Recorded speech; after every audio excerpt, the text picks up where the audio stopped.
الحمد لله رب العالمين وأشهد أن لا إله إلا الله وحده لا شريك له وأشهد أن محمدا عبده ورسوله صلى الله عليه وعلى آله وأصحابه أجمعين أما بعد. കഴിഞ്ഞ ദിവസം നമ്മൾ സൂറത്തു അൽ അഅല അതിൻ്റെ തഫ്സീറാണ് പഠിച്ചത്.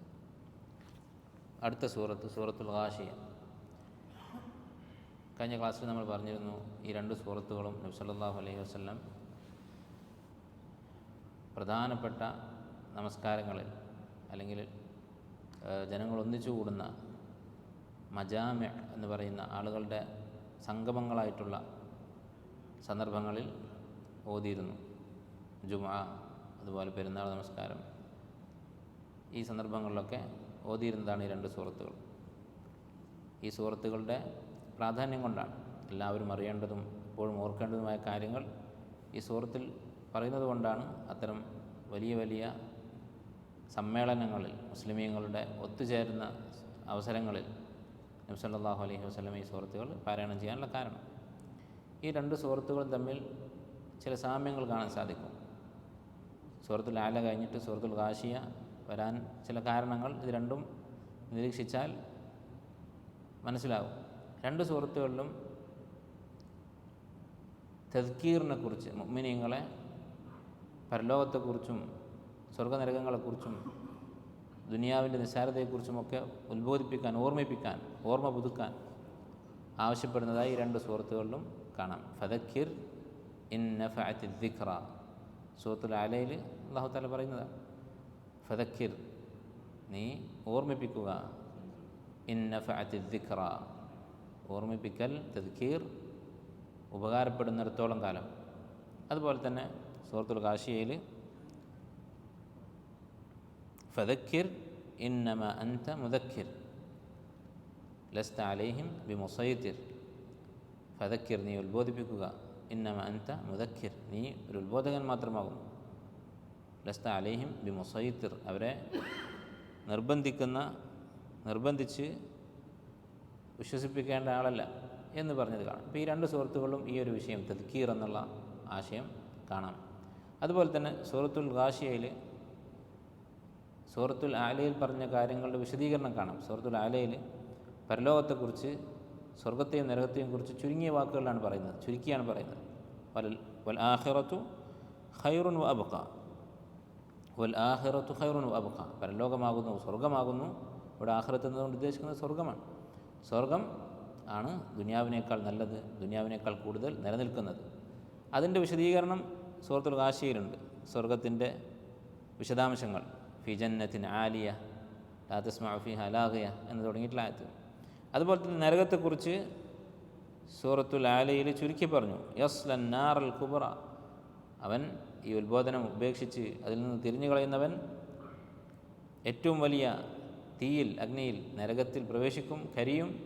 ലാ യമൂതു ഫീഹാ വലാ യഹ്യ സുമ്മ ലാ യമൂതു ഫീഹാ വലാ യഹ്യ, അവിടെ അവൻ മരിക്കുകയുമില്ല, ജീവിക്കുകയുമില്ല എന്ന് പറഞ്ഞു. അതിൻ്റെയും വിശദീകരണം സൂറത്തുൽ ഗാശിയയുടെ തുടക്കത്തിലുള്ള ആയത്തുകളിൽ കാണാം. നരകത്തെക്കുറിച്ച്, നരകത്തിലെ ശിക്ഷകളെക്കുറിച്ച് വിശദീകരിക്കുന്നത് കാണാം. അപ്പോൾ ഈ ഒരു നിലയ്ക്ക് രണ്ട് സൂറത്തും തമ്മിൽ ഒരു ബന്ധമുണ്ട്, ഒരു മുനാസബത്തുണ്ട്. ഈ സൂറത്തിന് ശേഷം, അഅലക്ക് ശേഷം ഗാശിയ വന്നതിൽ ഒരു മുനാസബത്ത്, ഒരു ഔചിത്യം ഈ നിലയ്ക്ക് കാണാൻ സാധിക്കും. ഇനി എന്താണ് സൂറത്തുൽ ഗാശിയയുടെ അടിസ്ഥാനപരമായ വിഷയം, ഇതിൻ്റെ മഖ്സിദ്, ഈ സൂറത്ത് കൊണ്ട് ഉദ്ദേശിക്കുന്ന ആശയം എന്താണ്? മുഫസ്സിരിങ്ങൾ പറഞ്ഞത് കാണാം. അതുപോലെ ഈ ആയത്തുകൾ പരിശോധിച്ചാൽ നമുക്ക് മനസ്സിലാകും. അൽ ഹസ്സു അലൽ ഇസ്തിഅദാദി ലിൽ ആഖിറ, ആഖിറത്തിന് വേണ്ടി, പരലോക ജീവിതത്തിന് വേണ്ടി ഒരുങ്ങാൻ പ്രോത്സാഹിപ്പിക്കുക. അതാണ് ഈ സൂറത്തിൻ്റെ ലക്ഷ്യം. സൂറത്ത് വായിച്ചു നോക്കിയാൽ, അതിൻ്റെ തഫ്സീർ മനസ്സിലാക്കിയാൽ ഇക്കാര്യം നമുക്ക് മനസ്സിലാകും. നബി സല്ലല്ലാഹു അലൈഹി വസല്ലമ ഈ സൂറത്ത് ആവർത്തിച്ച് ഓതുമായിരുന്നു എന്ന കാര്യം നമ്മൾ പറഞ്ഞു. ജുമുഅയിൽ, ഈദിന്, ഈ രണ്ട് നമസ്കാരങ്ങളിലും അവിടുന്ന് ഓതിയിരുന്ന സൂറത്താണ്. ഹൽ അതാക ഹദീസുൽ ഗാശിയ, ഗാശിയത്തിനെക്കുറിച്ചുള്ള വാർത്ത, സംസാരം, അതിനെക്കുറിച്ചുള്ള വിവരണം നിനക്ക് വന്നു കിട്ടിയോ, നിൻ്റെ അടുത്ത് എത്തിയോ? എന്താണ് ഗാശിയത്ത് എന്ന് പറഞ്ഞാൽ? ഗശിയ എന്ന് പറഞ്ഞാൽ മൂടിപ്പൊതിഞ്ഞു, എല്ലാ ഭാഗത്തു നിന്നും ആവരണം ചെയ്തു എന്നൊക്കെയാണ് അർത്ഥം. അപ്പോൾ ഖിയാമത്തിൻ്റെ വ്യത്യസ്തമായ പേരുകളുണ്ട്. അതിലൊരു പേരാണ് ഗാശിയത്ത് എന്നുള്ളത്. അറബികൾ, നിങ്ങൾ പലപ്പോഴും കേട്ടിരിക്കും, ഒരു കാര്യത്തിൻ്റെ പ്രാധാന്യം കാണിക്കാൻ വേണ്ടി ചെയ്യുന്നതാണ്. അതിന് പല പല പേരുകളിടും. പ്രധാനപ്പെട്ട വസ്തുക്കൾക്ക്, ആശയങ്ങൾക്കൊക്കെ കുറേ പേരുണ്ടാകും. അതിൽപ്പെട്ടൊന്നാണ് ഖിയാമത്ത്. അല്ലെങ്കിൽ ആ നിലക്ക് പല പേരുകൾ വന്നിട്ടുള്ളൊരു കാര്യമാണ് ഖിയാമത്ത്. പല പേരുകൾ കാണാം ഖിയാമത്തിന്. അതിൽപ്പെട്ടൊരു പേരാണ് അൽ ഗാഷിയ. സൂറത്ത് ജുസ് അമ്മയിൽ തന്നെ, ഈ ഒരു ജുസിൽ തന്നെ പല പേരുകളും ഖിയാമത്ത് നാളിന് കാണാം. പല സൂറത്തുകൾ, അസ്സാഹ, അതുപോലെ തന്നെ അത്വാമ്മ, ഇങ്ങനെ നമ്മൾ തന്നെ കണ്ടു കഴിഞ്ഞ പേരുകളാണ് ഈ ജുസിൽ തന്നെ. അതിൽപ്പെട്ടൊരു പേരാണ് അൽ ഗാഷിയ. എന്താണ് ഈ പേര് വരാൻ കാരണം? ഗാഷിയ എന്ന് പറഞ്ഞാൽ മൂടി, പൊതിഞ്ഞു, ആവരണം ചെയ്തു എന്നൊക്കെ അർത്ഥം. അപ്പോൾ എല്ലാവരെയും ആവരണം ചെയ്യുന്നതാണ് ഖിയാമത്ത് നാൾ. അന്നത്തെ ഭയാനകത, ഖിയാമത്ത് നാളിൽ നടക്കാനിരിക്കുന്ന സംഭവങ്ങൾ, അതിൽ നിന്ന് ഒരാൾ രക്ഷപ്പെടുകയില്ല. കുല്ലു മൻ അലൈഹ ഫാൻ വയബ്ഖാ വജ്ഹു റബ്ബിക ദുൽ ജലാലി വൽ ഇക്റാം. ഈ ഭൂമുഖത്ത് അന്ന് ആരൊക്കെ ഉണ്ടോ അവരെല്ലാം മരിച്ചു വീഴും. അതുപോലെ തന്നെ എല്ലാവരും മഹ്ശറിൽ ഒരുമിച്ച് കൂടും. ഒരാളും അതിൽ നിന്ന് ഒഴിവാവുകയില്ല. തുടർന്ന് അന്നത്തെ മനുഷ്യരുടെ അവസ്ഥയെക്കുറിച്ച് പറയുകയാണ്. പരലോകത്ത് ഖിയാമത്ത് കഴിഞ്ഞ് അല്ലെങ്കിൽ അന്ത്യദിനം കഴിഞ്ഞ് മഹ്ശറിൽ ഒരുമിച്ച് കൂടുന്ന സമയത്ത് മനുഷ്യരുടെ അവസ്ഥ എന്തായിരിക്കും? വുജൂഹുൻ യൗമഇദിൻ ഖാശിഅ. ചില മുഖങ്ങൾ അന്നേ ദിവസം ഖാശിഅത്തായിരിക്കും. ഖാശിയത്ത് എന്ന് പറഞ്ഞാൽ എന്താണ്? ഖുശൂ ഉള്ളത്. ഖുശൂ ഉള്ളത് എന്ന് പറഞ്ഞാൽ ഇവിടെ ഉദ്ദേശിക്കുന്നത് പേടിച്ചത് എന്നാണ് അല്ലെ? സാധാരണ നമ്മൾ അള്ളാഹുവിൻ്റെ മുമ്പിൽ ഭയഭക്തിയോടുകൂടി നിൽക്കുന്നതിന് ആണ് ഖുശൂ എന്ന് പറയുക. എന്നാൽ ഇവിടെ അതല്ല ഉദ്ദേശിക്കുന്നത്. ഇവിടെ ഖുശൂഇൻ്റെ ഭാഷാപരമായ അർത്ഥം അങ്ങേയറ്റത്തെ പേടി. അങ്ങനെ പേടിച്ച അവസ്ഥയിലായിരിക്കും ചില മുഖങ്ങൾ. മുഖങ്ങൾ പേടിക്കുക എന്ന് പറഞ്ഞാൽ എന്താണ് ഉദ്ദേശം? മനസ്സല്ലേ പേടിക്കുന്നത്? മുഖങ്ങളെന്ന് പറയാൻ കാരണം മനസ്സിൻ്റെ, നമ്മൾ സാധാരണ പറയാറ് മനസ്സിൻ്റെ കണ്ണാടിയാണ് മുഖം.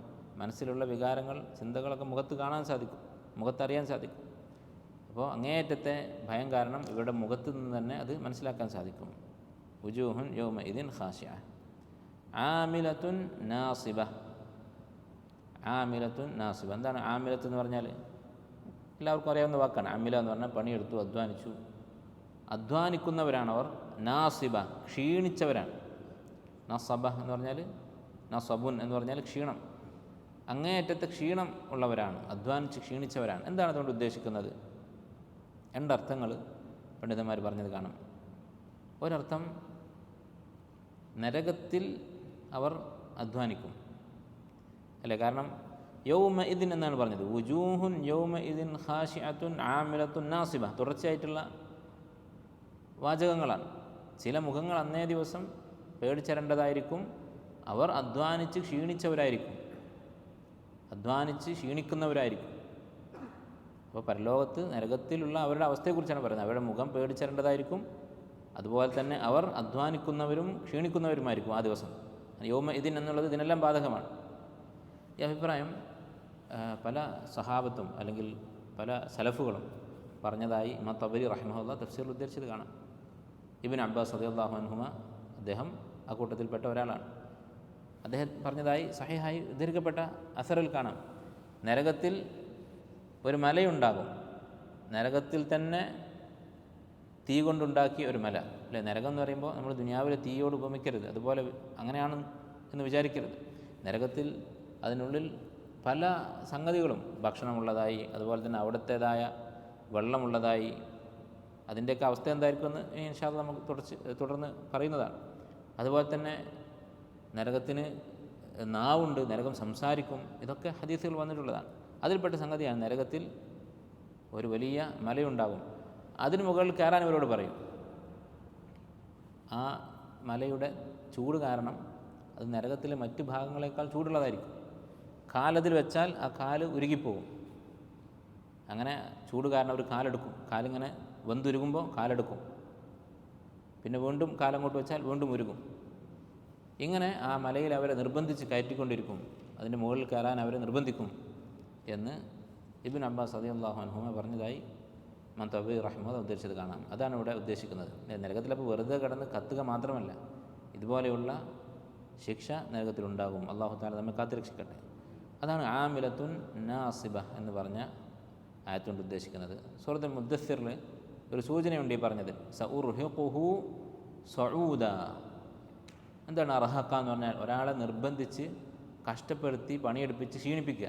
അർഹഖ എന്ന് പറഞ്ഞാൽ സഉർഹിഖുഹു, ഖുർആൻ മനുഷ്യനുണ്ടാക്കിയതാണ്, നബി സല്ലല്ലാഹു അലൈഹി വസല്ലമയുടെ സിഹറാണ് എന്ന് പറഞ്ഞ മക്കയിലെ മുശ്രിക്കിനെ കുറിച്ചാണ് അള്ളാഹു പറയുന്നത്. സഉർഹിഖുഹു സഊദ, അവനെ ഈ മലയിൽ ഞാൻ കയറ്റുന്നതാണ്, അതിൽ കയറ്റി അവനെ ക്ഷീണിപ്പിക്കുന്നതാണ് എന്ന് ആ ആയത്തിന് അർത്ഥം പറയാൻ സാധിക്കും. അപ്പോൾ അത് തന്നെയാണ് ഇവിടെയും ഉദ്ദേശിക്കുന്നത് എന്ന് തഫ്സീറിൽ ചില സലഫുകൾ പറഞ്ഞിട്ടുണ്ട്. മറ്റൊരർത്ഥം സാധാരണ നമ്മൾ പരിഭാഷകളിലും ഒക്കെ കാണുന്ന അർത്ഥം, അഥവാ ദുനിയാവിൽ അവർ അധ്വാനിച്ചിരുന്നവരാണ്, പക്ഷെ അവരുടെ അധ്വാനം പാഴായിപ്പോയി. തെറ്റായ നിലക്ക് തൗഹീദില്ലാതെ അല്ലെങ്കിൽ സുന്നത്തില്ലാതെ അല്ലാഹു തആലയും നബി സല്ലല്ലാഹു അലൈഹി വസല്ലം പഠിപ്പിച്ച രൂപത്തിലല്ലാതെ അമലുകൾ ചെയ്ത ആളുകളാണ്. ഇത് സൂചിപ്പിക്കുന്ന അസറുകളും സലഫുകളിൽ നിന്ന് ഉദ്ധരിക്കപ്പെട്ടിട്ടുണ്ട്. ഉമർ ഇബ്നു ഖത്താബ് റളിയല്ലാഹു അൻഹു നടന്നു പോകുമ്പോൾ ഒരു സ്ഥലത്ത് വെച്ച് ഒരു പുരോഹിതൻ്റെ മഠം, ഒരു സൗമ, ഒരു ക്രിസ്ത്യൻ പുരോഹിതൻ്റെ, നസ്രാനിയായ പുരോഹിതൻ്റെ ഒരു സൗമഅത്ത് എന്ന് പറഞ്ഞാൽ അവർ ഇബാദത്തിന് വേണ്ടി ഒഴിഞ്ഞിരിക്കാൻ ഉണ്ടാക്കി വെച്ചിട്ടുള്ള ചെറിയ ആരാധനാലയങ്ങളാണ്, മസ്ജിദ് പോലെയുള്ള ചെറിയ കെട്ടിടങ്ങളാണ്. അത് കണ്ട് അദ്ദേഹം ഇയാളെ വിളിക്കും. അങ്ങനെ പുറത്തു വരുമ്പോൾ ഈ സൗമഅത്തിൽ നിന്ന്, ഈ മഠത്തിൽ നിന്ന് ഇറങ്ങി വരുന്നത് വളരെ പ്രായം ചെന്ന ഒരാളാണ്. അപ്പോൾ അദ്ദേഹം വളരെയധികം ക്ഷീണിച്ചിട്ടുണ്ട്, പ്രായമായിട്ടുണ്ട്. എന്നിട്ടും നിരന്തരം ഇബാദത്തുമായി ഈ ചെറിയ മഠത്തിൽ കഴിഞ്ഞുകൂടുകയാണ്. ഇത് കണ്ടപ്പോൾ ഉമർ ഇബ്നു ഖത്താബ് റളിയല്ലാഹു അൻഹു കരഞ്ഞു. അദ്ദേഹത്തെ കണ്ടപ്പോൾ നോക്കൂ നിങ്ങൾ, അദ്ദേഹത്തിൻ്റെ റഹ്മത്ത്. മുസ്ലിം അല്ലാത്ത ഒരാളാണ്, പക്ഷേ ഇയാളുടെ അവസ്ഥ കണ്ടപ്പോൾ ഉമർ ഇബ്നു ഖത്താബ് റളിയല്ലാഹു അൻഹു കരഞ്ഞു. എന്തിനാണ് കരയുന്നതെന്ന് ചോദിച്ചപ്പോൾ അദ്ദേഹം ഈ ആയത്ത് ഓതി, ആമിലത്തുൻ നാസിബ, ഇങ്ങനെ കഷ്ടപ്പെട്ട് അധ്വാനിക്കുന്നു. ഇയാളൊരു പക്ഷേ ചെറുപ്പകാലം മുതലേ തുടങ്ങിയതായിരിക്കും ഈ ഇബാദത്ത്. ചിലപ്പോൾ വിവാഹമൊക്കെ ഉപേക്ഷിച്ച് ഇബാദത്തിനായി ജീവിതം ഒഴിഞ്ഞു വെച്ച ആളായിരിക്കും, അങ്ങനെ ചെയ്യുന്നവരായിരുന്നു അവർ. പക്ഷേ എന്താണ് കാര്യം, ഈ അധ്വാനമൊക്കെ നാളെ ഉപകാരപ്പെടില്ലെന്ന് മാത്രമല്ല ഉപദ്രവമായിരിക്കും എന്നർത്ഥം. അത് കാരണമാണ് അദ്ദേഹം കരഞ്ഞത് എന്ന് പറഞ്ഞു. അപ്പോൾ ഈ ഒരു ആശയമാണ് ഈ ആയത്തിൻ്റെ അർത്ഥം എന്ന് പറഞ്ഞ മുഫസ്സിരിങ്ങളുമുണ്ട്. രണ്ടും ശരിയാണ്. അല്ലെ, ദുനിയാവിൽ അള്ളാഹു അല്ലാത്ത മറ്റുള്ള ഇലാഹുകളെ, ആരാധ്യ വസ്തുക്കളെ സ്വീകരിച്ച് ഇബാദത്ത് ചെയ്ത് ശിർക്ക് ചെയ്ത് അതിനുവേണ്ടി കുറേ കഷ്ടപ്പെടുന്ന ആളുകൾ നമ്മൾ ചുറ്റും നോക്കിയാൽ കാണാം. പല പല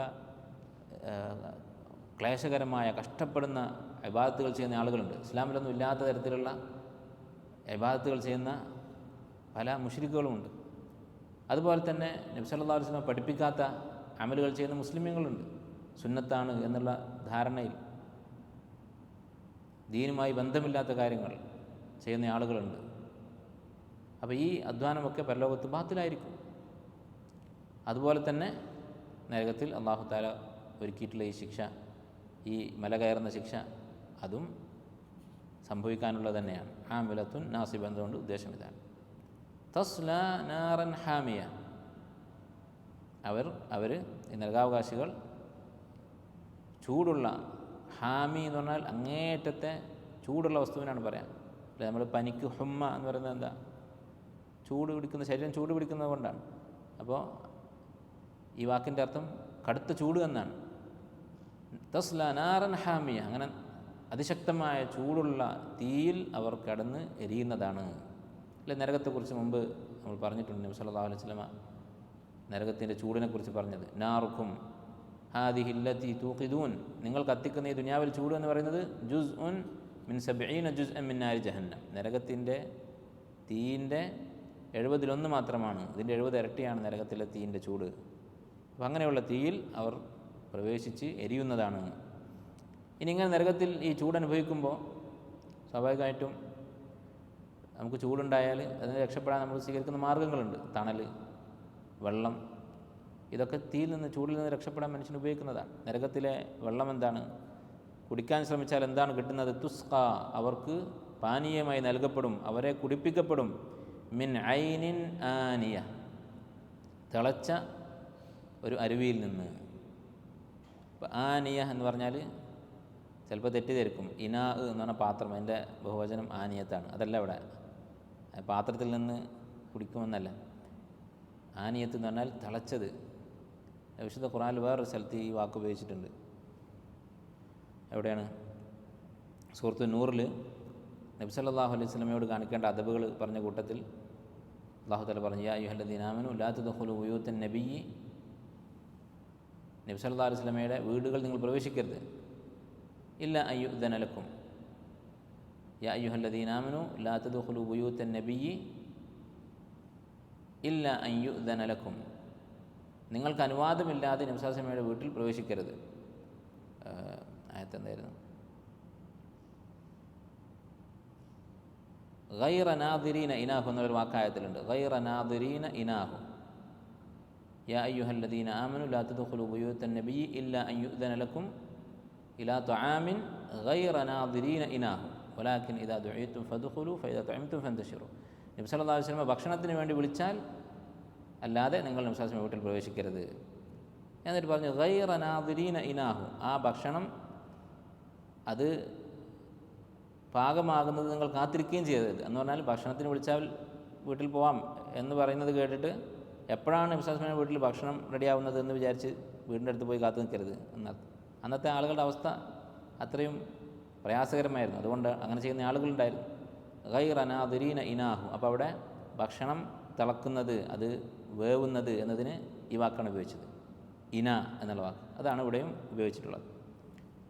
അപ്പോൾ ഇങ്ങനെയുള്ള തിളച്ചുമറിയുന്ന വെള്ളത്തിൽ നിന്നാണ് അവർക്ക് കുടിക്കാൻ കൊടുക്കുക. ആലോചിച്ച് നോക്കൂ, നരകത്തിൻ്റെ വിശദാംശങ്ങൾ അള്ളാഹു നമ്മെ ഖുർആനിൽ പഠിപ്പിക്കുന്നുണ്ട്. അത്രയും ഗൗരവമുള്ളത് കൊണ്ടാണ്. അള്ളാഹു നമ്മെ കാത്തുരക്ഷിക്കട്ടെ. ഇതിലാരൊക്കെയാണ് ഇത് അനുഭവിക്കേണ്ടി വരിക എന്ന് നമുക്കറിയില്ല. അപ്പോൾ നരകത്തിലെ പല കാര്യങ്ങളും വിശദീകരിച്ച്, നരകത്തിലുള്ള ഭക്ഷണത്തെക്കുറിച്ച്, അവിടെ കുടിക്കുന്ന വെള്ളത്തെക്കുറിച്ച്, അതുപോലെ നേരത്തെ നമ്മൾ പറഞ്ഞതുപോലെ ഈ മലയെക്കുറിച്ച്, അതുപോലെ നരകത്തിലുള്ളൊരു താഴ്വരയെക്കുറിച്ച്, നരകാവകാശികളുടെ ശരീരഘടനയെക്കുറിച്ച്, ഇങ്ങനെ ധാരാളം വിവരണങ്ങൾ ഖുർആനിലും ഹദീസിലും കാണാം. എന്തുകൊണ്ടാണ്? അത് സൂക്ഷിക്കാൻ വേണ്ടി, നരകത്തെ പേടിക്കാൻ വേണ്ടി. ഇത്രയും വലിയ കടുത്ത ശിക്ഷയാണ് വരാനുള്ളത് അള്ളാഹുവിനെ ധിക്കരിച്ചാൽ എന്ന ഓർമ്മ നമുക്കുണ്ടാവാൻ വേണ്ടി. നരകാവകാശികൾക്ക് ദാഹിക്കുമ്പോൾ അവർ വെള്ളം ചോദിക്കുന്നതും വെള്ളം കൊടുക്കുന്നതും കുടിക്കുന്നതുമൊക്കെയായി ബന്ധപ്പെട്ട് കുറേ ആയത്തുകൾ കാണാൻ ഖുർആനിൽ. ഒരു സ്ഥലത്തല്ല, ധാരാളം സ്ഥലത്ത് കാണാം.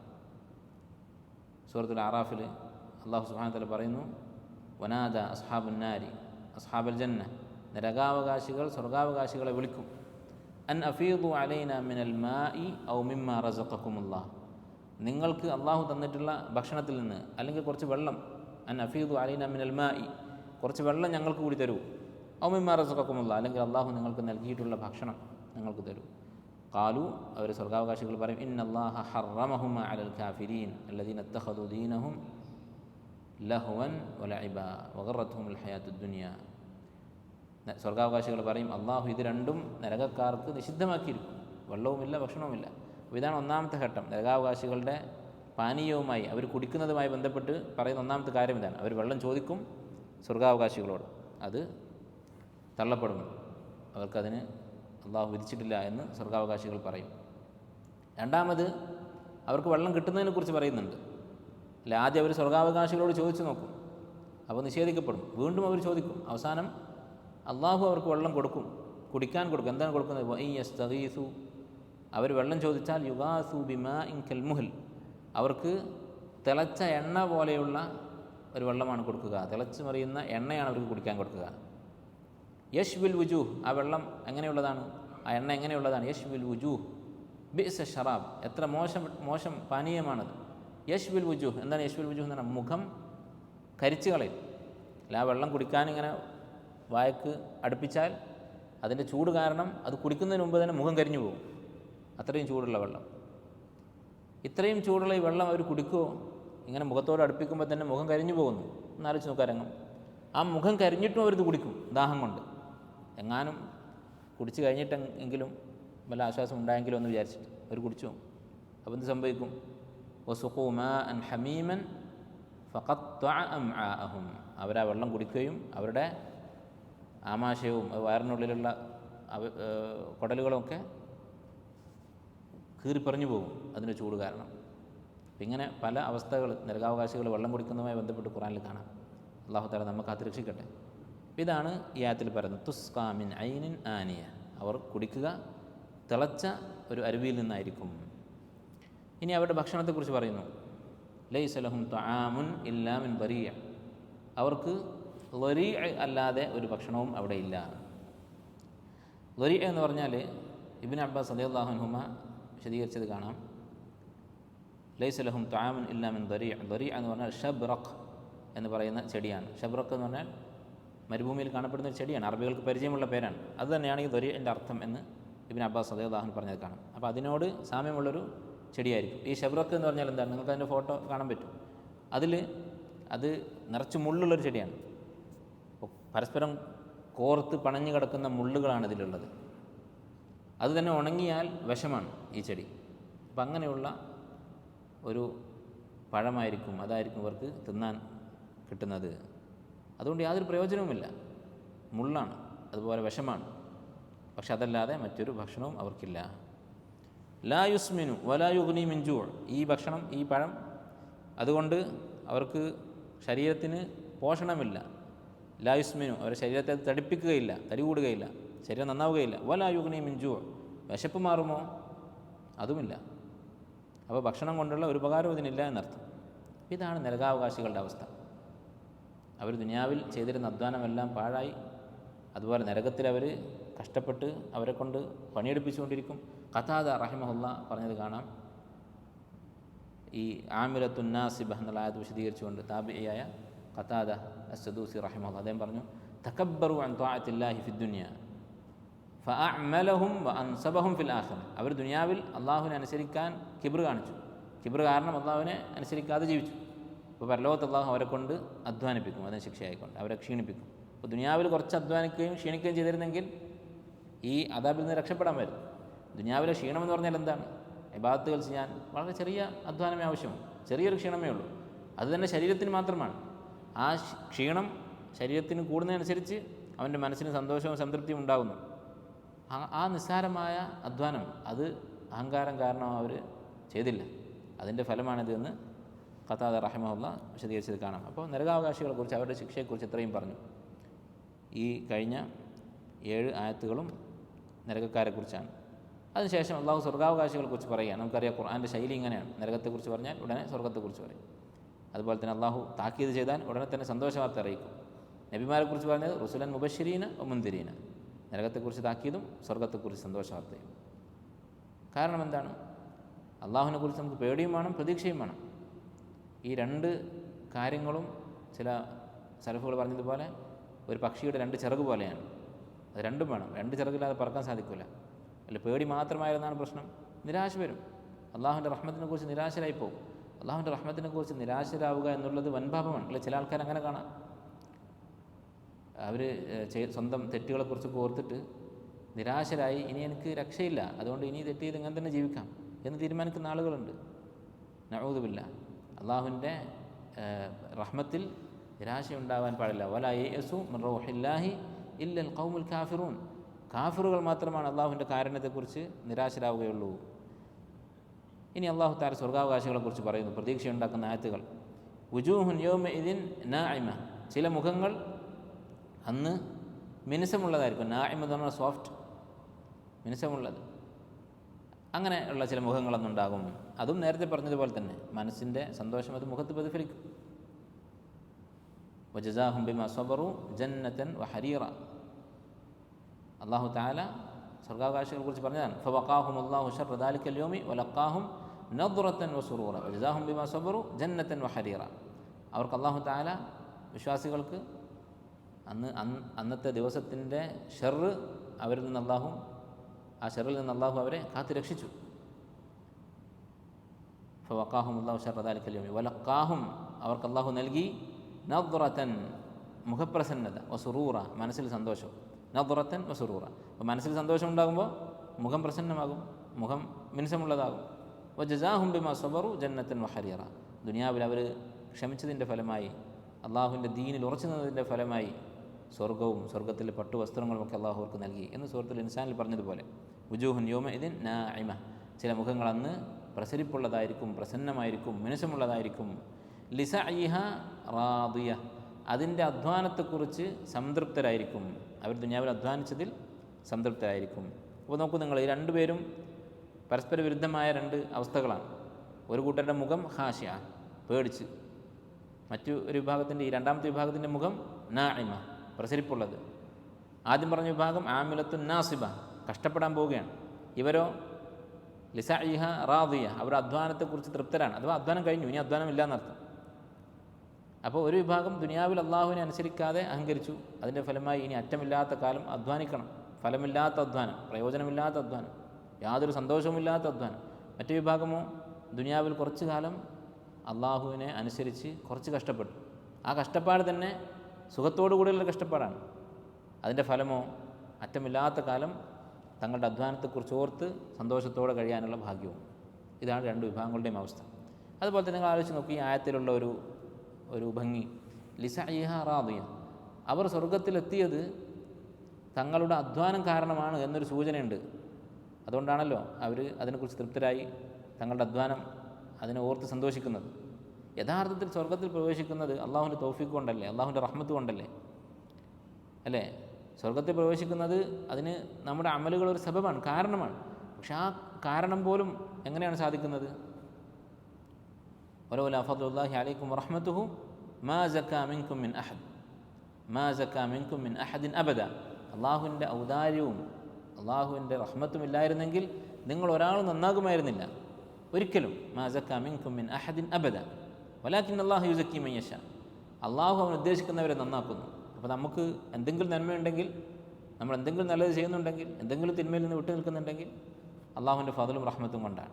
എന്നിട്ടും അള്ളാഹു ഇവിടെ ലിസഇഹ റാദിയ എന്നാണ് പറഞ്ഞത്. ഇതുപോലെ മറ്റു സുഹൃത്തുക്കളും പറഞ്ഞിട്ടുണ്ട്. സ്വർഗ്ഗാവകാശികളെ കുറിച്ച് പറയുമ്പോൾ നിങ്ങളുടെ അധ്വാനം, നിങ്ങളുടെ പരിശ്രമം എന്നൊക്കെ പറഞ്ഞിട്ടുണ്ട്. വമൻ അറാദൽ ആഖിറത വസആ ലഹാ സഅയഹ വഹുവ മുഅ്മിനുൻ ഫഉലൈക കാന സഅയുഹും മഷ്കൂറ. അള്ളാഹു അവരുടെ അധ്വാനത്തിന് നന്ദി കാണിക്കും എന്ന് പറഞ്ഞു. അതുപോലെ തന്നെ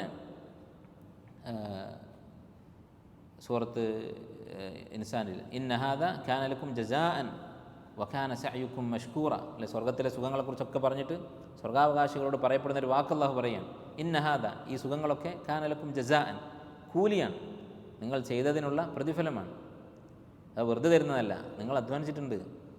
വകാന സഅയുക്കും മഷ്കൂറ, നിങ്ങളുടെ അധ്വാനത്തിന് നന്ദി കാണിക്കുകയാണ് എന്ന് അല്ലാഹു തആല പറയും. അപ്പോൾ നമ്മളിപ്പോൾ ദുനിയാവിൽ നമുക്ക് ഇതുപോലെയുള്ള സാഹചര്യങ്ങൾ ഉണ്ടാവാറുണ്ട്. തുല്യമായതല്ല, ഏകദേശം ഈ വിശാലാർത്ഥത്തിൽ ഈ ആശയത്തിലുള്ള ചില സംഭവങ്ങൾ. എന്താണ്? നമ്മുടെ മുകളിലുള്ള ഒരാൾ നമ്മളോട് നന്ദി പറഞ്ഞാൽ നമുക്കത് വളരെ സന്തോഷമായിരിക്കും. നമ്മൾ യാതൊരു ഉപകാരം അയാൾക്ക് ചെയ്തിട്ടുണ്ടാവുകയില്ല, അല്ലെങ്കിൽ അയാളുടെ സ്ഥാനം അനുസരിച്ച്, അയാളുടെ സ്ഥാനം വെച്ച് നോക്കുമ്പോൾ നമ്മൾ ചെയ്ത നന്മ അത് അയാൾക്ക് ഒട്ടും ആവശ്യമുള്ള കാര്യമായിരിക്കണമെന്നില്ല. ഇപ്പോൾ ഒരു വലിയ കമ്പനിയിൽ കോടികൾ സമ്പാദിക്കുന്ന ഒരാൾ അയാളുടെ കീഴിൽ ജോലി ചെയ്യുന്ന, അവിടെ വൃത്തിയാക്കുന്ന ക്ലീനറായിട്ടുള്ള ഒരാളോട് നന്ദി പറഞ്ഞാൽ എങ്ങനെയായിരിക്കും? ആ ക്ലീനർ അവിടെ ഉണ്ടെങ്കിലും ഇല്ലെങ്കിലും അയാൾക്ക് യാതൊരു പ്രശ്നവുമില്ല, അയാളുടെ സ്ഥാപനം മുന്നോട്ട് പോകും, അയാൾക്ക് വേറെ ആളെ കിട്ടും, അയാളാണ് ശമ്പളം കൊടുക്കുന്നത്, അയാളാണ് അവന് ജോലി കൊടുത്തത്. പക്ഷെ നന്ദി പറയുമ്പോൾ ഈ പണിക്കാരന് വളരെ സന്തോഷമായിരിക്കും. അല്ലാഹു സുബ്ഹാനഹു വ തആല വലില്ലാഹിൽ മസലുൽ അഅല, ഏറ്റവും ഉന്നതനായ റബ്ബ് ഈ അടിമയോട് അവനൊന്നും ചെയ്യാതെ അവൻ നന്ദി പറയുകയാണ്.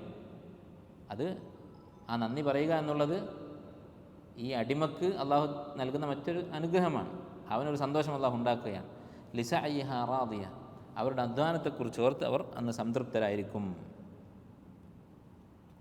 അപ്പോൾ ഈ വാക്ക് ഓർക്കുമ്പോൾ, ഈ ആയത്ത് വായിക്കുമ്പോൾ നമ്മൾ ഓർക്കേണ്ടത്, ദുനിയാവിൽ നമുക്ക് പഠിപ്പിച്ചിട്ടുള്ള ഇബാദത്തുകളെല്ലാം അതൊക്കെ ഈ രംഗം ഉണ്ടാവാൻ വേണ്ടിയാണ്, ഈ ഒരു സംഭവം നമ്മുടെ ജീവിതത്തിൽ വരാൻ വേണ്ടിയാണ്. ലിസഇഹ റാദിയ എന്ന് പറയാൻ ഒരു സഅയ് നമുക്ക് വേണം, അധ്വാനം വേണം. അപ്പോൾ നമുക്ക് മുന്നിൽ ഉള്ള അവസരങ്ങളെക്കുറിച്ച് ചിന്തിക്കുക. അല്ലെ, ഇപ്പോൾ ദുൽഹജ്ജയിലെ ആദ്യത്തെ 10 ദിവസങ്ങളാണ്. മാ മിൻ അയ്യാമിൻ അൽ അമലു സാലിഹു ഫീഹ അഹബ്ബു ഇലല്ലാഹി മിൻ ഹാദിഹിൽ അയ്യാം. അള്ളാഹുവിന് അമലു സാലിഹാത്ത് ഇത്ര ഇഷ്ടമുള്ള വേറെ ദിവസമില്ല.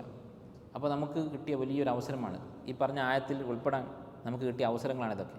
ഈ ദിവസങ്ങൾ മാത്രമല്ല, ഏത് അവസരങ്ങളാണെങ്കിലും നമ്മുടെ ആയുസ്സിലെ ഓരോ നിമിഷവും നമുക്ക് കിട്ടിയ അവസരങ്ങളാണ്. നമുക്ക് ഖുർആൻ ഓതാം, നമസ്കരിക്കാം, ദിക്റ് ചൊല്ലാം, തക്ബീർ ചൊല്ലാം, ഉളഹിയ തറക്കാം, മാതാപിതാക്കളോട് നന്മ ചെയ്യാം, അയൽവാസികളെ സഹായിക്കാം, പാവപ്പെട്ടവരെ സഹായിക്കാം, രോഗിയെ സന്ദർശിക്കാം. ഇങ്ങനെ അറ്റമില്ലാത്ത സൽക്കർമ്മങ്ങൾ പഠിപ്പിച്ചിട്ടുണ്ട്. അതൊക്കെ ഈ ആയത്തിൽ ഉൾപ്പെടാനുള്ള അവസരങ്ങളാണ്. അതുകൊണ്ട് നമുക്ക് കിട്ടിയ അവസരങ്ങൾ ഉപയോഗപ്പെടുത്തുന്നുണ്ടോ എന്ന് നമ്മൾ ആലോചിച്ച് നോക്കുക. അതെത്ര ഉപയോഗപ്പെടുത്തുന്നുണ്ടോ അത്രയായിരിക്കും നമ്മുടെ സ്ഥാനം.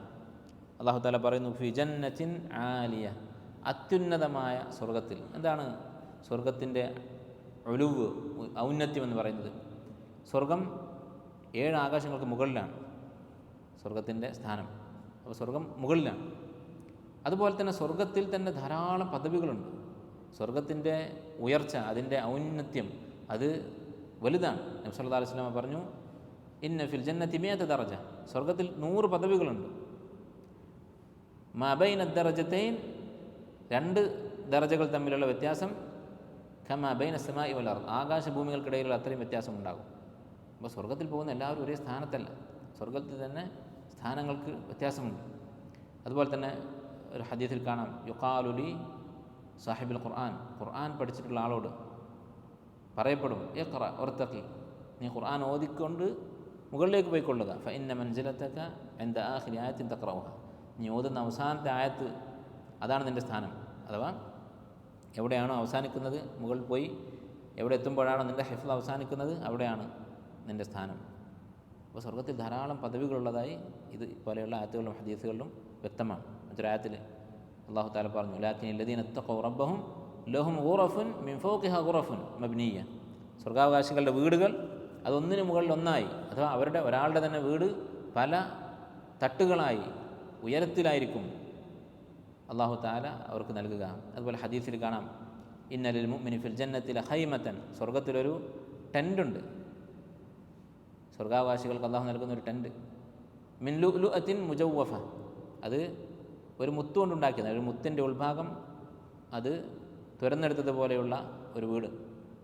തൂലുഹ ഫിസ് സമാഇ 60 ദിറാഅ, 70 മുഴമായിരിക്കും അതിൻ്റെ ഉയരം. അപ്പം ഇങ്ങനെ സ്വർഗത്തിലെ വീടുകൾ ഉയരമുള്ളതാണ്. അതുപോലെ തന്നെ സ്വർഗം തന്നെ നിൽക്കുന്നത് 7 ആകാശങ്ങൾക്ക് മുകളിലാണ്. സ്വർഗത്തിൽ സ്വർഗാവകാശികൾക്കിടയിൽ തന്നെ പല ദർജകളുണ്ട്, പദവികളുണ്ട്. അതൊക്കെയാണ് ഫി ജന്നത്തിൻ ആലിയ എന്ന ഈ ആയത്തിൻ്റെ ഉദ്ദേശം. എന്നിട്ട് അല്ലാഹു തആല സ്വർഗത്തിലെ സുഖങ്ങളെക്കുറിച്ച് വിശദീകരിക്കുന്നു, ലാ തസ്മഉ ഫീഹ ലാഗിയ, സ്വർഗത്തിൽ അനാവശ്യമായൊരു വാക്ക്, ഉപകാരമില്ലാത്തൊരു വാക്ക് കേൾക്കുകയില്ല. മുമ്പ് നമ്മൾ പറഞ്ഞിട്ടുണ്ട്, അല്ലാഹു സുബ്ഹാനഹു വ തആല ആക്ഷേപിച്ച് പറഞ്ഞിട്ടുള്ളൊരു കാര്യമാണ് ലഹ്വ്. ഏത് സൂറത്തിലാണ്? ജുസ് അമ്മയിൽ തന്നെ ഈ വാക്ക് ഉപയോഗിച്ചിട്ടുണ്ട്. സൂറത്ത് നബയിൽ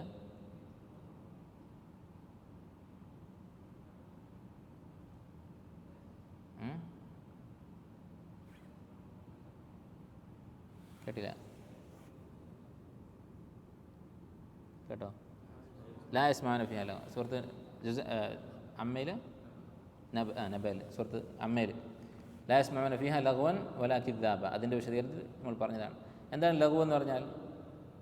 അതുകൊണ്ട് ഉപകാരമില്ല, അങ്ങനെയുള്ള വാക്കുകൾ അത് സ്വർഗത്തിൽ കേൾക്കുകയില്ല. അല്ലാഹു തആല സ്വർഗാവകാശികളുടെ സംസാരത്തെക്കുറിച്ചാണ് ഈ പറയുന്നത് അല്ലേ. സ്വർഗത്തിൽ അള്ളാഹു സ്വർഗാവകാശികളോട് സംസാരിക്കും, മലക്കുകൾ സംസാരിക്കും, സ്വർഗാവകാശികൾ തമ്മിൽ സംസാരിക്കും. ഇതിനെക്കുറിച്ചൊക്കെ ഖുർആനിലും ഹദീസിലും കാണാം. അതിലൊന്നും ലഘു ഉണ്ടാവുകയില്ല. എന്നാലോചിച്ച് നോക്കുക, അനാവശ്യമായൊരു വാക്കുണ്ടാവുകയില്ല. ദുനിയാവിൽ ഇപ്പോൾ നമ്മളൊരു സദസ്സിലിരുന്നാൽ, ഒരു മജ്ലിസിലിരുന്നാൽ, ഇപ്പോൾ നിങ്ങൾ ഈ കേൾക്കുന്ന ക്ലാസ് പോലും അതിലെ പല വാചകങ്ങളും നിങ്ങൾക്ക് പലർക്കും ഒരു ലഘുവായിരിക്കും, മുമ്പേ അറിയുന്ന കാര്യങ്ങൾ, അല്ലെങ്കിൽ വലിയ പ്രാധാന്യമില്ലാത്തതായിട്ടൊക്കെ തോന്നാം, ആവർത്തനമായിട്ട് തോന്നാം അല്ലേ. നമ്മളിപ്പോൾ ഏറ്റവും നല്ലത് എന്ന് കരുതുന്ന സദസ്സുകളാണ് എൽമിൻ്റെ സദസ്സുകൾ. അതിൽ പോലും നമുക്ക് കുറേ ഒഴിവാക്കാനുണ്ടാവും.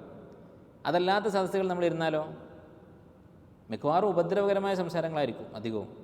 അതില്ലെങ്കിൽ പോലും നല്ല സ്വാലിഹീങ്ങളായ ആളുകളുടെ കൂടെ ഇരുന്നാൽ തന്നെ 99% അനാവശ്യമായിരിക്കും. 1 മണിക്കൂർ നമ്മൾ ഇരുന്നിട്ടുണ്ടെങ്കിൽ അത് 5 മിനിറ്റ് കൊണ്ട് തീർക്കാവുന്ന കാര്യമായിരിക്കും. അതുകൊണ്ട് ചില സലഫുകൾ പറഞ്ഞത് കാണാം, ഇദാ ത്വാലൽ മജ്ലിസ് കാന ലിശ്ശൈത്താനി ഫീഹി നസീബ്, ഒരു മജ്ലിസ് നീണ്ടുപോയാൽ ഷെയ്ത്താൻ അതിലൊരു ഷെയർ ഉണ്ടാകും. കുറേ സമയം ഒരു സ്ഥലത്ത് നമ്മൾ ഇരുന്നാൽ നമ്മുടെ സംസാരം അനാവശ്യമായ കാര്യങ്ങളിലേക്ക് പോകും. അപ്പോൾ അതാണ് ദുനിയാവിലെ അവസ്ഥ അല്ലേ. ചിലപ്പോൾ നമ്മളൊരു മജ്ലിസിലിരിക്കും, ഒരു സദസ്സിലിരിക്കും, ആരെങ്കിലും സുഹൃത്തുക്കളെ കാണാൻ പോയതായിരിക്കും, അല്ലെങ്കിൽ നമ്മുടെ വീട്ടിൽ ആരെങ്കിലും ഗസ്റ്റ് വന്നതായിരിക്കും, അല്ലെങ്കിൽ വേറെ എവിടെയെങ്കിലും വെച്ച് നമ്മൾ യാത്രയിലോ മറ്റോ ഒരാളുടെ കൂടി ഇരുന്നു കുറേ സമയം സംസാരിക്കും.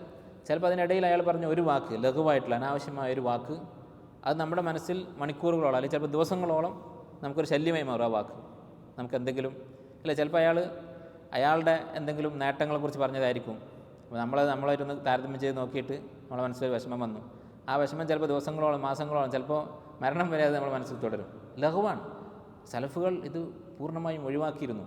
എത്രത്തോളം എന്ന് വെച്ചാൽ, ഒരാളോട് ഒരാൾ വഴിയിൽ വെച്ച് കണ്ടാൽ സലാം പറയും, പൊതുവായി വിശേഷങ്ങൾ ചോദിക്കും. അതിനപ്പുറത്ത് നീ എവിടെ നിന്നാണ് വരുന്നത്, എങ്ങോട്ടാണ് പോകുന്നത് എന്നവർ ചോദിക്കാറില്ലായിരുന്നു എന്നാണ്. കാരണം ആവശ്യമില്ല, എവിടെ നിന്ന് വന്നാലെന്താ, അങ്ങോട്ട് പോയാലെന്താ, നമുക്കെന്താണ് കിട്ടാനുള്ളത്. അപ്പോൾ ഇങ്ങനെയുള്ള ലഘുവ് അത് ദുനിയാവിൽ സർവ്വസാധാരണമാണ്. വളരെ സൂക്ഷ്മതയുള്ള ആളുകൾ മാത്രമേ അത് ഒഴിവാക്കുകയുള്ളൂ. അള്ളാഹു നമുക്ക് തൗഫീഖ് ചെയ്യട്ടെ.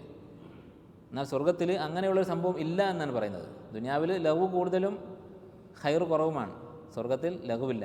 സ്വർഗാവാസികളുടെ സംസാരത്തെക്കുറിച്ച് അള്ളാഹു തആല പറയുന്നു, ദഅവാഹും ഫീഹ, അവരെവിടെ സ്വർഗത്തിൽ പറഞ്ഞുകൊണ്ടിരിക്കുന്നത്, അവരുടെ പ്രാർത്ഥന സുബ്ഹാനക അല്ലാഹുമ്മ, അള്ളാഹുവിനെ സ്തുതിച്ചുകൊണ്ടിരിക്കും, അള്ളാഹുവിനെ പുകഴ്ത്തിക്കൊണ്ടിരിക്കും. വതഹിയ്യത്തുഹും ഫീഹ സലാം, അവർ പരസ്പരം അഭിവാദ്യം ചെയ്യുന്നത് സലാമായിരിക്കും.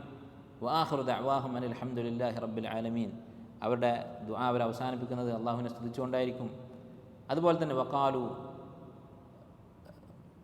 അൽഹംദുലില്ലാഹി അല്ലദീ ഹദാനാ ലിഹാദാ വമാ കുന്നാ ലിനഹ്തദിയ ലൗലാ അൻ ഹദാനല്ലാഹ്, അവർ പറയും അൽഹംദുലില്ലാ, ഈ സ്വർഗത്തിലേക്ക് അള്ളാഹു നമ്മെ എത്തിച്ചല്ലോ എന്നവർ പരസ്പരം പറഞ്ഞുകൊണ്ടിരിക്കും. വമാ കുന്നാ ലിനഹ്തദിയ ലൗലാ അൻ ഹദാനല്ലാഹ്, അള്ളാഹു ഹിദായത്ത് നൽകിയില്ലായിരുന്നെങ്കിൽ നമുക്കിത് കിട്ടുമായിരുന്നില്ല, സ്വർഗത്തിലെത്തുമായിരുന്നില്ല. വമാ കുന്നാ ലിനഹ്തദിയ ലൗലാ അൻ ഹദാനല്ലാഹ് ലഖദ് ജാഅത് റുസുലു റബ്ബിനാ ബിൽ ഹഖ്, നമ്മുടെ അടുത്ത് വന്ന റസൂലുമാർ, അള്ളാഹുവിൻ്റെ ദൂതന്മാർ, അവർ പറഞ്ഞതൊക്കെ ഹക്കാണല്ലോ എന്ന് അവർ പറഞ്ഞുകൊണ്ടിരിക്കും. ഇങ്ങനെയുള്ള ധാരാളം സംഭാഷണങ്ങൾ സ്വർഗാവകാശികളുടേത് ഖുർആനിൽ കാണാം.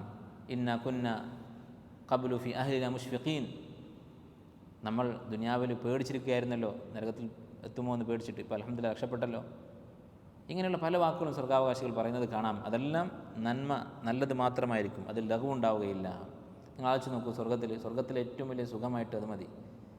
അല്ല, ഒരു ആലിമ് സലഫുകൾപ്പെട്ട ഒരു ഇമാം പറഞ്ഞത് കാണാം. അദ്ദേഹത്തോട് ഒരാൾ വന്നിട്ട് പറഞ്ഞു, സ്വർഗത്തിലേക്ക് എത്താൻ, സ്വർഗം കിട്ടാൻ, സ്വർഗത്തിന് വേണ്ടി അധ്വാനിക്കാൻ ആവേശമുണ്ടാക്കുന്നൊരു കാര്യം എനിക്ക് പറഞ്ഞു തരണം. അദ്ദേഹം പറഞ്ഞു, അതിൽ മുഹമ്മദ് നബി സ്വല്ലല്ലാഹു അലൈഹി വസല്ലം ഉണ്ടാകും സ്വർഗത്തിൽ എന്ന കാര്യം ഓർത്ത് നോക്കൂ, അത് മതി സ്വർഗത്തെക്കുറിച്ച് ഒരു പ്രചോദനമായി, സ്വർഗത്തിന് വേണ്ടി അധ്വാനിക്കാനുള്ള പ്രചോദനമായിട്ട്. അപ്പോൾ സ്വർഗത്തിലുണ്ടാവുന്നത് നബിയും സഹാബത്തും ഒക്കെയാണ്. അവരുടെ കൂടെ ഇരുന്ന് സംസാരിക്കുന്ന രംഗം ആലോചിച്ച് നോക്കൂ. നബി സ്വല്ലല്ലാഹു അലൈഹി വസല്ലം അവിടുത്തെ സീറ നമ്മൾ പഠിക്കാറുണ്ട്. ആ സീറയൊക്കെ നേർക്ക് നേരെ നബി സ്വല്ലല്ലാഹു അലൈഹി വസല്ലം മുഖത്ത് നിന്ന് കേൾക്കുക, സഹാബത്തിൻ്റെ അടുത്ത് നിന്ന് കേൾക്കുക, ഇതൊക്കെയാണ് സ്വർഗത്തിലുണ്ടാവുക. ലാ തസ്മഉ ഫീഹ ലാഗിയ ഫീഹ ഐനുൻ ജാരിയ, സ്വർഗത്തിൽ ഒഴുകുന്ന അരുവികളുണ്ടായിരിക്കും. അപ്പോൾ ഇനി അരുവികളെക്കുറിച്ച് പറയുന്നു. അപ്പോൾ അരുവികളെക്കുറിച്ച് പറയുന്നതിന് മുമ്പ് ലാ തസ്മഉ ഫീഹ ലാഗിയ എന്ന കാര്യം പറഞ്ഞു, അനാവശ്യമായ സംസാരമുണ്ടാവുകയില്ല എന്ന് പറഞ്ഞു. അപ്പോൾ സ്വർഗത്തിലെ സുഖങ്ങൾ കേവലം ശാരീരികമായ സുഖങ്ങൾ മാത്രമല്ല, മാനസികവും ആത്മീയവുമായിട്ടുള്ള സുഖങ്ങളുണ്ട്. അതാണ് ഏറ്റവും പ്രധാനം. അള്ളാഹുവിനെ കാണുന്നതാണ് സ്വർഗത്തിലെ ഏറ്റവും പ്രധാനപ്പെട്ട കാര്യം. ലില്ലദീന അഹ്സനു, നന്മ ചെയ്തവർക്ക് എന്തുണ്ട്? അൽ ഹുസ്ന, ഏറ്റവും നല്ല പ്രതിഫലം അഥവാ സ്വർഗം. വസിയാദ, അതിന് മുകളിലുള്ള പ്രതിഫലമുണ്ട്, സ്വർഗത്തിൻ്റെ അപ്പുറത്തുള്ള പ്രതിഫലമുണ്ട്. അതെന്താണ്? സലഫുകൾ വിശദീകരിച്ചത് കാണാം. അന്നദറു ഇലാ വജ്ഹില്ല, അള്ളാഹുവിനെ കാണുക എന്നുള്ളതാണ്. അപ്പോൾ ചില നിഷേധികളൊക്കെ പറയുന്ന ഒരു വർത്തമാനമുണ്ട്, എന്താണ്? സ്വർഗം എന്ന് പറഞ്ഞാൽ കള്ളും പെണ്ണും ഒക്കെയാണ്. അല്ല, അതിനേക്കാൾ പ്രധാനം അള്ളാഹുവിനെ കാണുക എന്നുള്ളതാണ്. അതോടൊപ്പം അള്ളാഹു താല മനുഷ്യൻ ഇഷ്ടപ്പെടുന്ന അവൻ്റെ ശാരീരികമായ സുഖങ്ങളും സ്വർഗത്തിൽ ഒരുക്കിയിട്ടുണ്ട്. അപ്പോൾ ഈ സൂറത്തിൽ ആദ്യം മാനസികമായ ഒരു സുഖത്തെക്കുറിച്ചാണ് പറയുന്നത്. ലാ തസ്മഉ ഫീഹ ലാഗിയ, അനാവശ്യമായ സംസാരമില്ല. അത് കഴിഞ്ഞിട്ടാണ് ഈ അരുവികളെക്കുറിച്ച്, കള്ളിനെക്കുറിച്ചൊക്കെ പറയുന്നത്. ഫീഹ ഐനുൻ ജാരിയ, സ്വർഗത്തിലെ അരുവികളെക്കുറിച്ച് ധാരാളം ആയത്തുകൾ ഖുർആനിൽ കാണാം. സ്വർഗമെന്ന് പറയുമ്പോൾ തന്നെ തജ്രീ മിൻ തഹ്തിഹൽ അൻഹാർ, തജ്രീ തഹ്തഹൽ അൻഹാർ എന്നൊക്കെ ആവർത്തിച്ച് പറഞ്ഞിട്ടുണ്ട്. ഈ അരുവികളെക്കുറിച്ച് വിശദമായി പറഞ്ഞിട്ടുണ്ട്. ഫീഹ അൻഹാറുൻ മിൻ മാഇൻ ഗൈരി ആസിൻ, വെള്ളത്തിൻ്റെ അരുവികൾ. ഫീഹ അൻഹാർ മിൻ മാഇൻ ഗൈരി ആസിൻ വ അൻഹാറും മിൻ ലബനിൻ ലം യതഗയ്യർ തഅമുഹു, പാല്, അത് കേടുവരാത്ത പാല്. വ അൻഹാറും മിൻ ഖംറിൻ ലദ്ദത്തിൻ ലിശാരിബീൻ, രുചികരമായ കള്ള്, ലഹരിയില്ലാത്ത കള്ള്. വ അൻഹാറുൻ മിൻ അസലിൻ മുസഫ, ശുദ്ധമായ തേൻ കൊണ്ടുള്ള അരുവി. ഇതൊക്കെ ഉള്ളതായി അല്ലാഹു സുബ്ഹാനഹു വ തആല വിശദീകരിച്ചിട്ടുണ്ട്. സ്വർഗത്തിലെ അരുവികളെക്കുറിച്ച് ഹദീസിൽ വന്നത് കാണാം. അത് തജ്രി മിൻ ഗൈരി ഉഖ്ദൂദ്, ഒരു കിടങ്ങില്ലാതെ, താഴേക്കുള്ള ഒരു കുഴിയില്ലാതെയാണ് സ്വർഗത്തിലെ അരുവികൾ ഒഴുകുക. ദുനിയാവിലൊരു അരുവി, പുഴ എന്നൊക്കെ പറഞ്ഞാൽ അതൊരു കുഴിയിലാണ് കിടക്കുന്നത്. അങ്ങനെ ഒരു കുഴിയില്ല. ഭൂമിയുടെ അല്ലെങ്കിൽ അവിടുത്തെ നിലത്തിൻ്റെ മുകളിലൂടെ അത് ഒഴുകിക്കൊണ്ടിരിക്കും. ഇങ്ങനെയാണ് സ്വർഗത്തിലെ അരുവികളുടെ അവസ്ഥ. ഫീഹ സുറുറുൻ മർഫൂഅ, അതിൽ ഉയർത്തി വെച്ചിട്ടുള്ള കട്ടിലുകളുണ്ടാകും, ഉയരമുള്ള കട്ടിലുകളുണ്ടാകും. സ്വർഗത്തിലെ കട്ടിലുകളെക്കുറിച്ചും ഹദീസുകളിലും അതുപോലെ തന്നെ മറ്റായത്തുകളിലും പറഞ്ഞത് കാണാം. അല സുറുറിൻ മൗദൂന എന്ന് സൂറത്തുൽ വാഖയിൽ. എന്താണ്? സ്വർണത്തിൻ്റെ നൂലുകൾ കൊണ്ട് തുന്നി ഉണ്ടാക്കിയിട്ടുള്ള കട്ടിൽ. നമുക്ക് സങ്കല്പിക്കാൻ സാധിക്കുകയില്ല. നമ്മുടെ മനസ്സിൽ നമുക്ക് അതിൻ്റെ ഒരു വളരെ വിദൂരമായ രൂപം മാത്രമേ ഓർക്കാൻ സാധിക്കുകയുള്ളൂ സ്വർഗത്തിലെ സുഖങ്ങളെക്കുറിച്ച്. സ്വർഗത്തിൽ ഭൂമിയിലുള്ള പേരുകൾ മാത്രമേ ഉള്ളൂ എന്ന് അസറുകൾ കാണാം. അഥവാ കട്ടിലെന്ന് പറഞ്ഞാൽ കട്ടിലെന്നുള്ളൊരു പേര് പറയാമെന്നല്ലാതെ അതിൻ്റെ വിശദാംശങ്ങൾ നമുക്ക് മനസ്സിലാവുകയില്ല. അത് സ്വർണ്ണത്തിൻ്റെ നൂല് കൊണ്ടുള്ളതാണ് എന്ന് ഈ മറ്റുള്ള ആയത്തിൽ പറഞ്ഞു എന്ന് മാത്രം. ഫീഹ സുറൂറുൻ മർഫൂഅ വ അക്വാബുൻ മൗദൂഅ, അതുപോലെ ഒരുക്കി വച്ചിട്ടുള്ള കോപ്പകളുണ്ട്. സ്വർഗത്തിലെ പാനീയങ്ങൾ ഒഴിച്ച് റെഡിയാക്കി കുടിക്കാൻ പാകമാക്കി വെച്ചിട്ടുള്ള കോപ്പകളുണ്ട്. നോക്കൂ, നിങ്ങൾ ഓരോ കാര്യവും നരകാവകാശികളെക്കുറിച്ച് പറഞ്ഞതിൻ്റെ നേരെ വിപരീതമാണ്. അവരുടെ പാനീയങ്ങളെക്കുറിച്ച് പറഞ്ഞു, തുസ്കാമിൻ ഐനിൻ ആനിയ, തിരിച്ചിപ്പുറത്ത് സ്വർഗാവകാശികൾ കിട്ടാനുള്ളത് വഖ്വാബുൻ മൗദൂഅ, അവർക്ക് കുടിക്കാനുള്ള പാനീയങ്ങൾ അവിടെ റെഡിയാണ്. വനമാരിഖു മസ്ഫൂഫ, നുംറുഖ എന്ന് പറഞ്ഞാൽ തലയിണകൾ അടുക്കി അടുക്കി വെച്ചിട്ടുണ്ട്. തലയിണ എന്ന് പറഞ്ഞാൽ നമ്മൾ സാധാരണ കിടക്കയിൽ കിടക്കാൻ വേണ്ടി ഉപയോഗിക്കുന്ന തലയണയല്ല, അല്ലെങ്കിൽ അതോടൊപ്പം ചാരി ഇരിക്കാൻ വേണ്ടി ഉപയോഗിക്കുന്ന സോഫയിലൊക്കെ വെക്കുന്ന തലയിണക്കും രണ്ടും ഒന്ന് തന്നെയാണ്. അപ്പോൾ നിരത്തി വെച്ചു എന്ന് പറഞ്ഞാൽ അതിൻ്റെ അർത്ഥം അത് കിടക്കാൻ വേണ്ടിയുള്ളതായിരിക്കില്ല, ഇരിക്കുമ്പോൾ ചാരി ഇരിക്കാൻ വേണ്ടിയുള്ളതാണ്. കാരണം ഇരിക്കാനുള്ള സ്ഥലം ഒരുപാടുണ്ടാകും. അങ്ങനെയുള്ള ഈ നുംറുഖ, വളരെ മനോഹരമായ തലയിണകൾ അവിടെ ഉണ്ടാകും. മസ്ഫൂഫ, അത് അടുക്കടുക്കായി വെച്ചിരിക്കും. വസറാബിയു മബ്സൂസ, അതുപോലെ ജർബിയ എന്നുള്ള വാക്കിൻ്റെ ജംആണ് ജറാബി. എന്താണ് ജറാബി എന്ന് പറഞ്ഞാൽ, അല്ലെങ്കിൽ ജർബിയ എന്ന് പറഞ്ഞാൽ? നിലത്ത് വിരിക്കുന്ന കാർപ്പറ്റിനാണ് ജർബിയത്ത് എന്ന് പറയാം. എന്താണ് ഈ വാക്കിൻ്റെ അർത്ഥം? അസ്ലിൽ അടിസ്ഥാനപരമായി അറബിയിൽ ഈ വാക്കിൻ്റെ അർത്ഥം മനോഹരമായ നിറങ്ങളുള്ള, വ്യത്യസ്തമായ കളറുകളുള്ള വിരിപ്പിനാണ് ജർബിയ എന്ന് പറയാം. ഇസ്റബ്ബത്തിൽ അർദു എന്ന് പറഞ്ഞാൽ മഴ പെയ്ത് പലതരത്തിലുള്ള പല നിറങ്ങളിലുള്ള ചെടികളൊക്കെ മുളച്ചു പൊങ്ങി എന്നാണ് അർത്ഥം. അപ്പം അങ്ങനെയുള്ള മനോഹരമായ, അതിമനോഹരമായ കാർപ്പറ്റുകൾ, പരവതാനി സ്വർഗാവകാശികളുടെ വീടുകളിലും അവരിയ്ക്കുന്ന സ്ഥലത്തുമൊക്കെ ഉണ്ടായിരിക്കും. അതെങ്ങനെയാണ്? വസറാബിയു മബ്സൂസ, അത് വളരെ നീട്ടിപ്പരത്തിയാണ് സംവിധാനിച്ചിരിക്കുന്നത്. അഥവാ എവിടെ തിരിഞ്ഞാലും അവിടെ ഈ കാർപ്പറ്റ് വിരിച്ച സ്ഥലങ്ങളാണുള്ളത്, എവിടെയും അവർക്ക് പോയിരിക്കാൻ സാധിക്കും. അപ്പോൾ നോക്കൂ, നിങ്ങൾ ഈ സൂറത്തിൽ സ്വർഗത്തെക്കുറിച്ച് പറയുമ്പോൾ പ്രത്യേകം എടുത്തു പറയേണ്ട ഒരു കാര്യം, സ്വർഗാവകാശികളുടെ ആവശ്യത്തിൽ കവിഞ്ഞ സുഖങ്ങളെക്കുറിച്ചാണ് ഇതിൽ പറയുന്നത്. അപ്പോൾ മറ്റുള്ള സുഹൃത്തുക്കളിലൊക്കെ നോക്കിയാൽ സ്വർഗത്തെക്കുറിച്ച് പറയുന്ന ആയത്തുകൾ ഒരുപോലെയായി നമുക്ക് തോന്നും. എല്ലാ സുഹൃത്തിലും സ്വർഗത്തെക്കുറിച്ച് പറയുന്ന കാര്യങ്ങൾ ഏകദേശം പരസ്പര സാമ്യമുള്ളതായി തോന്നും. പക്ഷേ ഖുർആനിൽ അനാവശ്യമായ ആവർത്തനങ്ങളില്ല. സൂക്ഷ്മമായി നിരീക്ഷിച്ചാൽ ചെറിയ വ്യത്യാസങ്ങൾ കാണും. ഈ സൂറത്തിൽ സൂക്ഷ്മമായി നോക്കിയാൽ അടിസ്ഥാനപരമായി വേണ്ട ആവശ്യങ്ങൾ, ഭക്ഷണത്തെക്കുറിച്ച് പറയുന്നില്ല, പാനീയത്തെക്കുറിച്ചും അതുപോലെ തന്നെ തലയണയെക്കുറിച്ചും, അതുപോലെ എല്ലാ സ്ഥലത്തും കണ്ണ് എവിടെ തിരിഞ്ഞു നോക്കിയാൽ അവിടെയൊക്കെ പരവതാനികൾ ഉണ്ടാകും എന്നൊക്കെയാണ് പറയുന്നത്. അപ്പോൾ അത്യാവശ്യങ്ങൾ കഴിഞ്ഞിട്ടുള്ള അവരുടെ ദുനിയാവിൻ്റെ ഭാഷയിൽ പറഞ്ഞാൽ ഒരു ധൂർത്ത് ആയിട്ടുള്ള കാര്യങ്ങളാണ് അല്ലേ. ഇപ്പോൾ ഒരാളുടെ വീട്ടിൽ പറമ്പിലൊക്കെ പരവതാനികളാണെങ്കിൽ, കാർപ്പറ്റാണെങ്കിൽ അത് ധൂർത്തായിരിക്കും. അപ്പോൾ ഒരു പരിധി വിട്ടിട്ടുള്ള സുഖത്തെക്കുറിച്ചാണ് ഈ സൂറത്തിൽ പറയുന്നത്. അപ്പം നരകാവകാശികളെക്കുറിച്ച്, അവരുടെ അധ്വാനത്തെക്കുറിച്ചും അവർ നരകത്തിൽ അനുഭവിക്കുന്ന കടുത്ത ശിക്ഷയെക്കുറിച്ചും പറഞ്ഞപ്പോൾ നേരെ തിരിച്ച് സ്വർഗാവകാശികൾ അങ്ങേയറ്റത്തെ സുഖത്തിലാണ് എന്നാണ് ഈ സൂറത്ത് പഠിപ്പിക്കുന്നത്. വസറാബിയു മബ്സൂസ. അപ്പോൾ ഈ സൂറത്തിൻ്റെ ആശയം അത് ഈ തുടക്കത്തിൽ പറഞ്ഞ ആയത്തുകൾ വ്യക്തമാണ്. നരകാവകാശികളുടെ ശിക്ഷയുടെ വിശദീകരണവും സ്വർഗാവകാശികളുടെ സുഖത്തിൻ്റെ വിശദീകരണവും അതാണ് ഈ കഴിഞ്ഞ 16 ആയത്തുകളിൽ വിശദീകരിച്ചിട്ടുള്ളത്. അല്ലാഹു സുബ്ഹാനഹു വ തആല നമ്മയൊക്കെ ഈ രണ്ടാമത് പറഞ്ഞ വിഭാഗത്തിൽ സ്വർഗാവകാശികൾ ഉൾപ്പെടുത്തുമാറാകട്ടെ. അതിന് വേണ്ട കാര്യം എന്താണെന്ന് ഈ ആയത്തിൽ, ഈ സൂറത്തിൽ വ്യക്തമാണ്. ലിസഇഹ റാദിയ, അവരുടെ അധ്വാനം അല്ല, നമ്മൾ അധ്വാനിക്കണം, അതാണ് സബബ്. ആ അധ്വാനത്തിനുള്ള അവസരമാണ് നമ്മുടെ ജീവിതത്തിലെ ഓരോ നിമിഷവും അല്ലാഹു സുബ്ഹാനഹു വ തആല നമുക്ക് തന്നിട്ടുള്ള അവസരമാണ്. പ്രത്യേകിച്ച് ഇത്തരം സീസണുകൾ, ഈ 10 ദിവസം എന്ന് പറയുന്നത് ഒരു സീസണാണ്. നമുക്ക് മറ്റുള്ള ദിവസങ്ങളിലൊക്കെ നഷ്ടപ്പെട്ടു പോയ നഷ്ടങ്ങൾ നികത്താനുള്ള അവസരമാണ്. റമദാനിനേക്കാൾ ഫضലുള്ളതാണ് എന്നാണ് പല ഉലമാക്കളും പറഞ്ഞിട്ടുള്ളത്. റമദാനിലെ അവസാനത്തെ 10 നമ്മളെങ്ങനെയായിരുന്നു ആലോചിച്ച് നോക്ക്. എഅ്തികാഫും അതുപോലെ നോമ്പും വളരെ സജീവമായിട്ടായിരുന്നു നമ്മുടെ അവസ്ഥ. അപ്പോൾ അതുപോലെ നമുക്ക് കിട്ടുന്ന എല്ലാ അവസരങ്ങളും ഉപയോഗപ്പെടുത്താൻ ശ്രമിക്കുക. അല്ലാഹു സുബ്ഹാനഹു വ തആല നമ്മുടെ എല്ലാവരുടെയും സാലിഹായ അമലുകൾ സ്വീകരിക്കുമാറാകട്ടെ, സ്വർഗ്ഗത്തിൽ നമ്മെ ഒരുമിച്ച് കൂട്ടുമാറാകട്ടെ. സുബ്ഹാനക അല്ലാഹുമ്മ ബിഹംദിക അഷ്ഹദു അൻ ലാ ഇലാഹ ഇല്ല അൻത അസ്തഗ്ഫിറുക വ അതൂബു ഇലൈക്.